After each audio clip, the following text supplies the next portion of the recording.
Asalaamu calaykum asxaabta kusoo dhawaada channelkeena Bro English Academy. Maantayto waxaan ka hadlaynaa mowduuc ku saabsan Common English Words, ereyada Ingiriiska inta badan la isticmaalo. Ereyga ugu horeeya ee aan ka hadlayna maantayto waxa waaye abundantly. Abundantly macnaheedu waa wax iska caadi ah. Tusaale ahaan, there was abundant evidence to support the issue. Waxaa jiray caddeymo iska caadi ah ama ku filan taas si loogu taageero arrinta taagan. macnaha abundantly waa wax iska caadi ah. Ereyga ku xiga waa adorable. Waxaan ugu dhawaaqaynaa adorable. Adorable macnaheedu waxa waaye waa qof la jeclaysto ama shay la jeclaysto. Ereyga saddexaad aan ka hadlayna waxa waaye anxious. Macnaheedu waxa waaye walaac ama walwal. Tusaale ahaan, she was extremely anxious about her exam.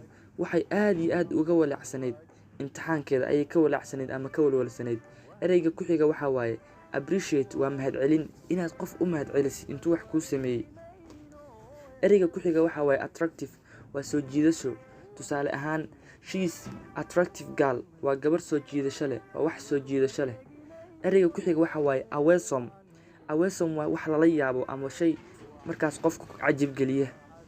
Ereyga ku xiga waxa waaye beautiful.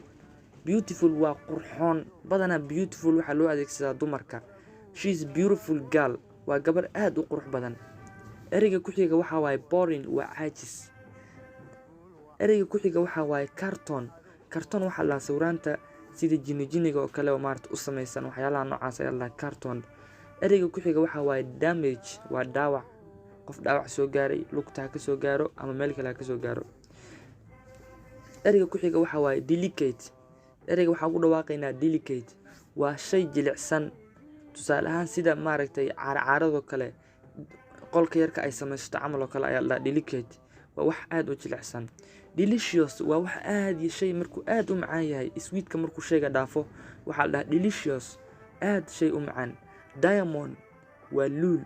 Different ka duwan. Tusaale ahaan shaygan baa shay kale ka duwan. For example, my book is different than that book. Buugaygu wuxuu ka duwan yahay buuggaas. Waa different, wax ka duwan. Ereyga ku xiga waxa waaye Easter. Easter waxaa la dhahaa ereyga waxaan ku dhawaaqaynaa Easter.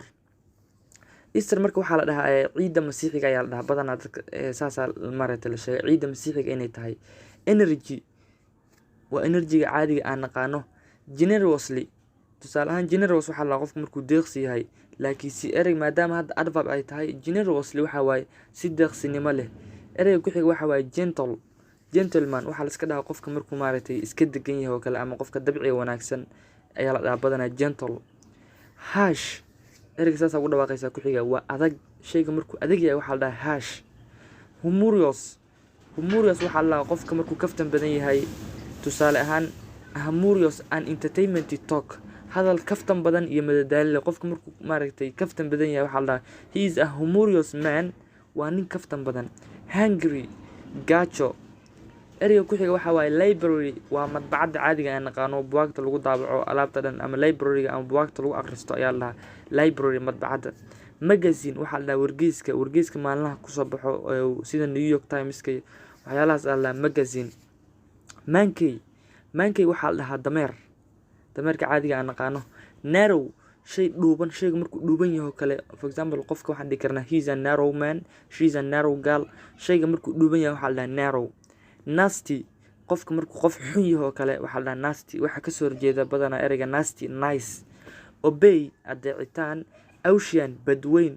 Offend waa dembi. Qof dembi. Tusaale ahaan qofkii markuu offend markuu dembi yahay qofkii maxaa la leeyahay offender waa dembiile.